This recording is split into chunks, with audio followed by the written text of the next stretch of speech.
اچھا سر، پشتون نسل کے بارے میں ہمارے ناظرین کو بتائیے کہ یہ کہاں سے شروع ہوتی ہے؟ کہ بھئی قیس عبد الرشید یا یہ حضرت سلیمان علیہ السلام کے جنوں کا زبان بولتے ہیں یا اس کے جن سے پیدا ہوئے ہیں، تو اس قسم سر پشتو میں کہتے ہیں خزے تھے واغشتہ خورے تھے واغشتہ، یہ ہماری زبان میں ویسی نہیں ہے، اس کا ایک بنیاد ہے۔ اچھا سر، یہ بتائیں کہ یہ جو کہا جاتا ہے کہ زدہ پنزو زرقالون پختونیم، میں پچھلے 5000 سال سے پٹھان ہوں، تو اس بات میں کتنی حقیقت ہے؟ کوئی گیدڑ نہ آ جائے میرے بچوں کو کھا نہ لے، یا کوئی دو ٹانگوں والا گیدڑ میرا کوئی بھائی یا کوئی کزن کوئی آ نہ جائے مجھ سے بیوی چھین نہ لے، مجھے بے غیرت نہ بنائے، میرے ساتھ جو مال حال ہے۔ اگر آپ نے آج کل کے جو ماڈرن سائنٹیفک سٹینڈرڈز ہیں اس کے مطابق آپ نے کسی قوم کا انویسٹیگیشن کرنا ہے تو you will have to follow academic procedures. یہ دنیا کا ایک میجورٹی قوم ہے، 46% لوگ جو رہتے ہیں آج کل وہ اسی قوم سے تعلق رکھتے ہیں۔ یورپ کے ساحل سے لے کے چین کے ساحل تک اور نارتھ پول سے لے کے ہند کے ساحل تک یہ سارا علاقہ اس میں آتا ہے۔ تو یوریشیا۔ آج کے پروگرام کے ہمارے مہمان ہیں جناب عارف حسن اخونزادہ صاحب۔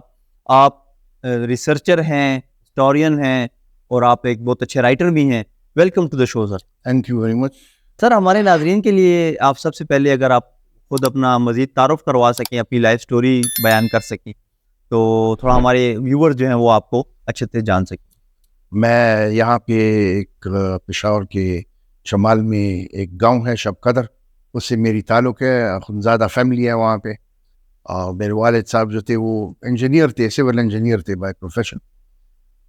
تو میں نے اپنا تعلیم برنہال، ایبٹ آباد، اس سے پہلے ازبرس ہائی اسکول پشاور، پھر بعد میں سینٹ میریز سے کیا پشاور میں، اور پھر جو ہے میں نے ایڈورڈس کالج میں تھوڑا بہت پڑھا، اور اس کے بعد میں نے پھر چھوڑ دیا، میری طبیعت ہی نہیں لگتی تھی اس پڑھائی کے ساتھ، کچھ وجوہات تھے اس کے، میرے اپنے مطلب یہ ہے کہ I had my own concept of learning and what I wanted to learn and what I needed to learn. دنیا کے نظر میں نے ہو سکتا ہے کچھ اتنا پایا نہ ہو، لیکن بس میرے اپنے اقدار ہیں اور اپنے خیالات ہیں، اس لحاظ سے میں اس بات پہ خوش ہوں کہ میں نے جتنا تحقیق اور کام کیا ہوا ہے، میں سمجھتا ہوں کہ وہ نمایاں شکل ہے اس کا اس علاقے کی تاریخ کے بارے میں اور اس کی نوعیت کے بارے میں۔ الگوز گیک ٹی وی کی مزید ویڈیوز دیکھنے کے لیے ہمارا چینل سبسکرائب کریں اور بیل آئیکن پریس کریں تاکہ آپ ہماری نئی آنے والی ویڈیوز سے باخبر رہیں۔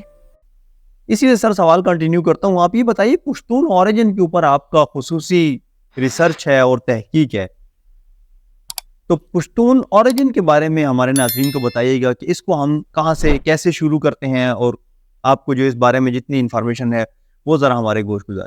یہ ایک بڑا اہم کوشچن ہے، اور اس پہ بہت کم کام ہوا ہے، اور جو کام ہوا ہے ابھی تک وہ یعنی مطلب یہ ہے کہ یا تو قصوں کی شکل میں ہوا ہے کہ بھئی قیس عبد الرشید یا یہ حضرت سلیمان علیہ السلام کے جنوں کا زبان بولتے ہیں یا اس کے جن سے پیدا ہوئے ہیں، تو اس قسم کی جو غیر معیاری گفتگو ہے اور سوچ ہے وہ ایڈمیسیبل نہیں ہے اکیڈمک ورلڈ میں۔ اگر آپ نے آج کل کے جو ماڈرن سائنٹیفک سٹینڈرڈز ہیں اس کے مطابق آپ نے کسی قوم کا انویسٹیگیشن کرنا ہے تو you will have to follow academic procedures.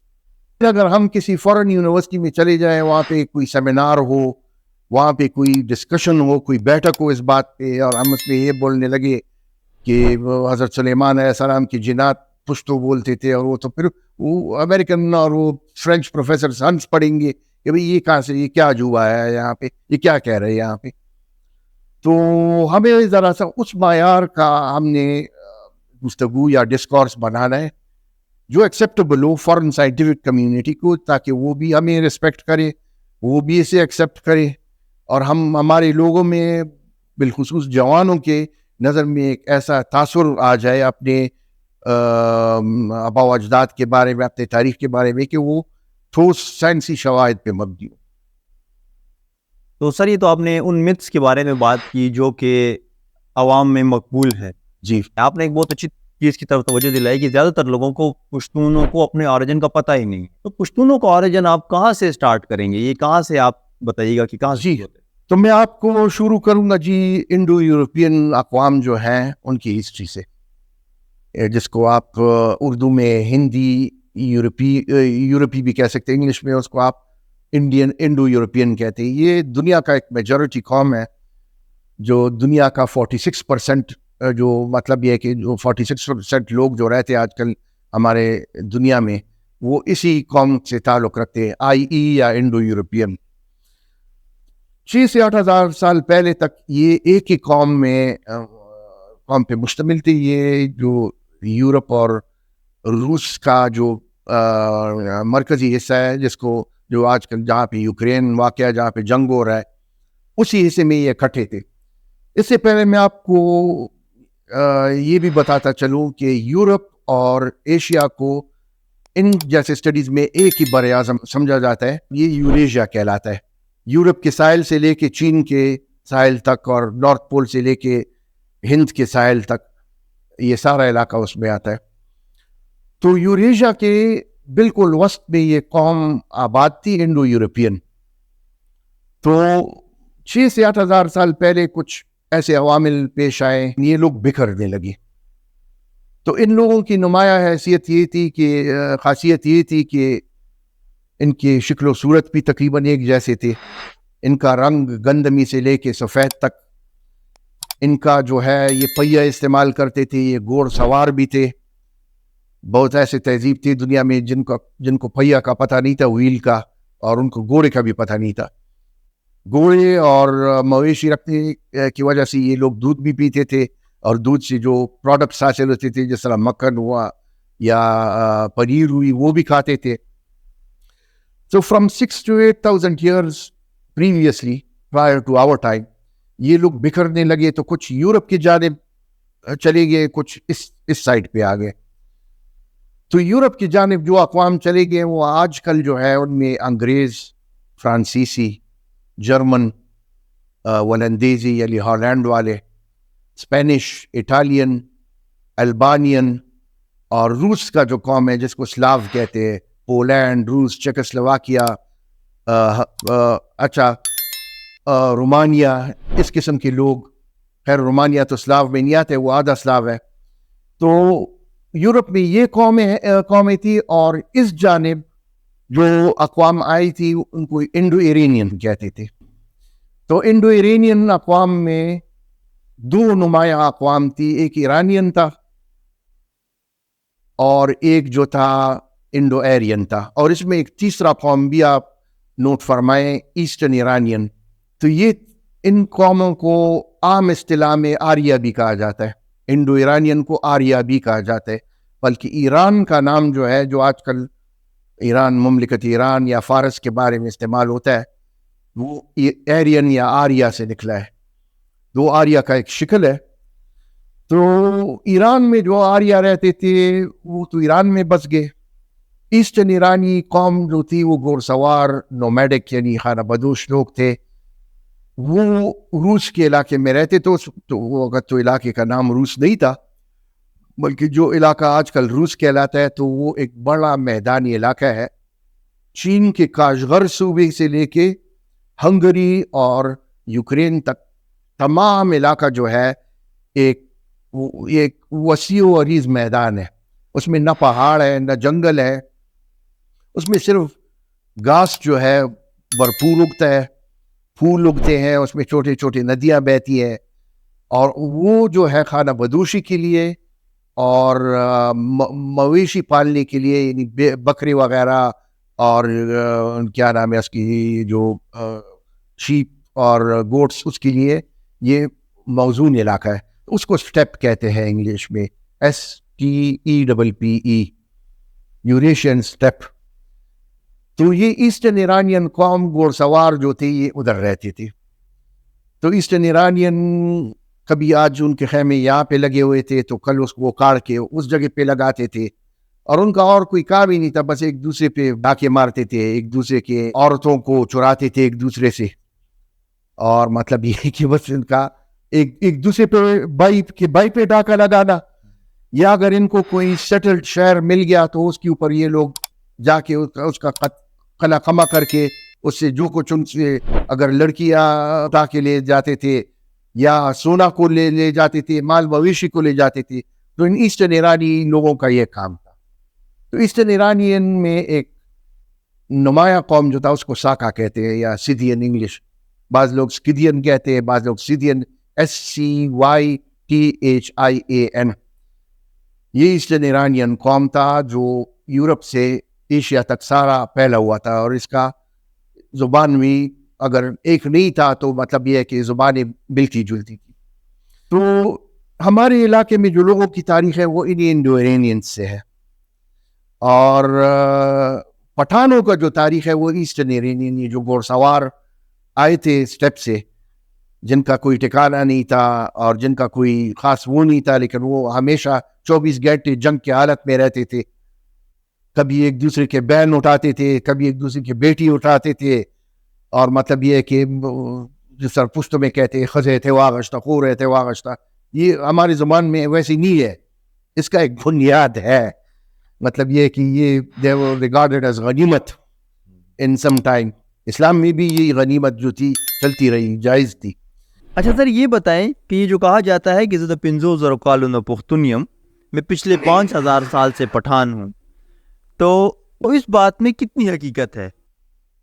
بڑا اچھا سوال ہے, اور میں آپ کو یہ بھی بتاتا چلوں, یہ جو 5000 ایئرز آف ہسٹری والا یہ جو انہوں نے بات مشہور کی ہے, یہ اصل میں یہ جو افغان نیشنلسٹ ہیں انہوں نے اس بات کو جنم دیا ہے. لیکن 5000 سال پہلے تو ان کی کوئی ٹریس نہیں تھی. 5000 سال پہلے البتہ موہنجو-داڑو کا تہذیب تھا. دنیا میں جب تہذیب شروع ہوئی ہے انسان کی تو 4 نمایاں قسم جگہ تھے. مصر, سومر جو وہ ہے میسوپوٹیمیا یعنی عراق, اور موہنجو-داڑو انڈس ویلی سیولائزیشن, اور چین. یہ 4 سیولائزیشنز تھی جو 5000 سال پہلے نمایاں تھی اور ڈیولپڈ تھی. ان میں ہمیں کبھی کہیں بھی پٹھانوں کا ذکر نہیں نظر آتا ہے, اور یہ جو انڈو یورپین لوگ جس سے پٹھانوں کا پھر وجود بنا, یہ تو پھر بہت بعد میں آئے تھے یہاں پہ. یہ تو اس وقت ادھر تھے, گمنام لوگ تھے, اور یوریشیا کے وسط میں رہ رہے تھے, بالکل جس علاقے کو آج کل سینٹرل رشیا یا یوکرین یا اس علاقہ ساؤتھ سینٹرل رشیا کہتے ہیں, جو کوئی کاف سے اوپر کا علاقہ ہے. سر اس وقت ان کی زبانیں بھی ظاہری بات ہے کوئی اور ہوگی. زبان کا جنم کب ہوا؟ ہمارے جتنی بھی یہاں پہ زبانیں بولی جاتی, چاہے وہ ہندکو ہو یا پشتو, وہ دونوں انڈو یورپین لینگویجز ہیں. تو انڈو یورپین لینگویجز جو تھے, اس کا جو پیرنٹ لینگویج تھا وہ PIE تھا, پروٹو انڈو یورپین. یعنی مطلب جو بہت پرانا, اس زبان کا ہمیں آج کل کوئی شواہد نہیں ملتے ہیں, نہ کوئی لکھائی ہے اس کی, نہ کوئی ریکارڈز ہے اس کے. صرف یہ جو آج کل کی زندہ زبانیں ہیں ان میں ہمیں اس کے آثار ملتے ہیں. جس طرح میں آپ کو بتاؤں کہ ہمارے پشتو, اردو, فارسی, انگلش میں, جرمن میں کچھ قدرے مشترک الفاظ ہیں جو ابھی تک بدلی نہیں ہے. جس طرح میں آپ کو بتاتا ہوں, سٹار کا لفظ جو ہے انگلش میں, پشتو میں ستورے کہتے ہیں, تو یہ سٹار سے تو مختلف نہ ہوا نا. اردو میں اس کو ستارہ کہتے ہیں, تو ستارہ اور سٹار میں تو کوئی فرق نہیں ہوا نا. فارسی میں ستارہ کہتے ہیں, اچھا فارسی میں کہتے ہیں دختر, تو انگلش میں ڈاٹر, کوئی فرق نہیں ہے نا. فارسی میں کہتے ہیں برادر, انگلش میں کہتے ہیں بردر. فارسی میں کہتے ہیں مادر, انگلش میں کہتے ہیں مدر. ان میں کوئی فرق ہے؟ اچھا, باپ کو جو نام لیا جاتا ہے فارسی میں پدر کہتے ہیں, تو جرمنی میں ویٹر کہتے ہیں,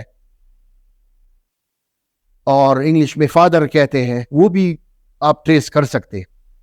اچھا, نو کا نام جو ہے نیو, انگلش میں نیو ہے, فرینچ میں نوویل ہے, جرمن میں نیو ہے, رشین میں نووو ہے, ہندکو میں نوا ہے, فارسی میں نو ہے, پشتو میں نیوے ہے.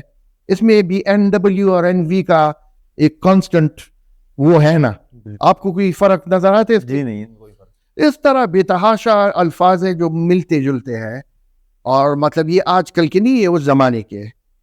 یک جائے اس کو کوگنیٹس کہتے ہیں, لنگوسٹک کوگنیٹس کہتے ہیں. میں نے ان کا ایک پورا فہرست بنایا ہے.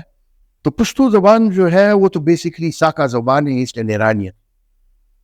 لیکن وہ پھر جب اس علاقے میں آ گیا تو اس پہ انڈین اثرات بہت پڑے. جس طرح کچھ پراپرٹیز ہے جو آپ کے اور انڈو یورپین زبانیں میں نہیں ہوتی, جس طرح اڑے کا آواز یا نون کا آواز جس طرح پنجابی کہتے ہیں لین دین, وہ خاص نون لین دین نہیں اور لین جس طرح کہتے ہیں نا, وہ پشتوں میں جو نون لکھتے ہیں اس کی نیچے جس طرح راڑا, جی it's called retroflex N. تو retroflex R جو ہے رے, یہ بھی ایک انڈین ساؤنڈ ہے. retroflex N یہ بھی انڈین ساؤنڈ ہے. یہ ننغنہ جو ہے اس طرح رواں دوا جو سو کہتے ناک میں نون بولا جاتا ہے, وہ بھی ایک انڈین خاصیت ہے, لیکن وہ تو اس زبان میں نہیں ہے. اچھا یہ ڈال اور ٹی جو ہے یہ بھی انڈین خاصیت ہے, یہاں پہ وہ انڈین ساؤنڈ سے آئے ہوئے ہیں, تو وہ بھی اس میں شامل ہوئے ہیں. تو ایک نیا زبان پھر تشکیل ہوا جو پشتو تھا. ہو گیا. یہاں ایک دلچسپ اور جو بات ہے, زبان کے بعد جو ضروری چیز پشتون ولی ایک کوڈ آف کانڈکٹ بنایا گیا, کوئی یہ ارتقائی عمل سے گزرا ہوگا تبھی یہ کوڈ آف کانڈکٹ بنا, تو اس بارے میں تھوڑی تفصیل. دیکھیے میرے نظر میں جس طرح میں نے آپ کو کہا تھا کہ یہ جو جن لوگوں سے پشتون بنی, ایسٹرن ایرانین یا سیدھین لوگ جو تھے, ساکا لوگ جو تھے, وہ ہمیشہ دشت میں رہتے تھے. جس طرح میں نے کہا آپ کو کہ ہنگری اور یوکرین سے لے کے چین تک ایک بڑا دشت تھا, گھاس بھرا ہوا, تو یہ لوگ اس میں خانہ بدوشی کرتے تھے, پھرتے تھے, گھوڑ سواری, کبھی ادھر کبھی ادھر.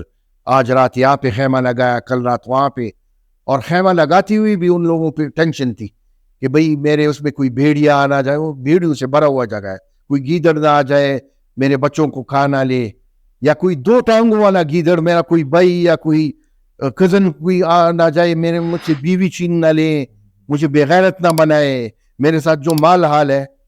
یہ مال کا لفظ بھی مال مویشی جو کہتے ہیں نا, ان پرانے زمانے میں مال ایک انسان کا مویشی ہوا کرتے تھے, کاؤز, بفلوز, گوٹس, شیپ وغیرہ, یہ ایک انسان کا مال دکھاتے کہ یہ کتنا مالدار ہے, اس لیے اس کو مال مویشی ابھی بھی کہتے ہیں.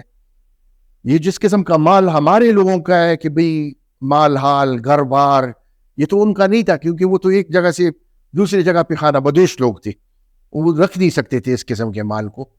زیادہ سے زیادہ وہ زیور رکھ لیتے تھے. وہ زیور بھی ایک ایسی چیز ہے جو چرایا جا سکتا ہے یا لوٹا جا سکتا ہے. تو وہ یہ مال حال رکھتے تھے, اور مال حال کے ساتھ انہوں نے عورتوں کو بھی, آج اگر آپ کسی افغانی سے پوچھ لیں کہ وہ فیملی کے بارے میں, تو وہ آپ فیملی کو کڈا کہے گا. اب کڈا جو ہے ہم عام طور پہ گھر بار کے سامان سے منسوب کرتے, لیکن وہ اپنے بیوی کو بھی کڈا کہے گا کہ کڈا میں ننرال آؤ, اس طرح کے. تو اس کا مطلب یہ ہے کہ آپ کا جو پشتوں کا کانسیپٹ ہے وہ ان مال مویشی اور سامان کے ساتھ عورتوں کو بھی سامان سمجھتے, وہ لوگ اس کو سامان کا درجہ دیتے.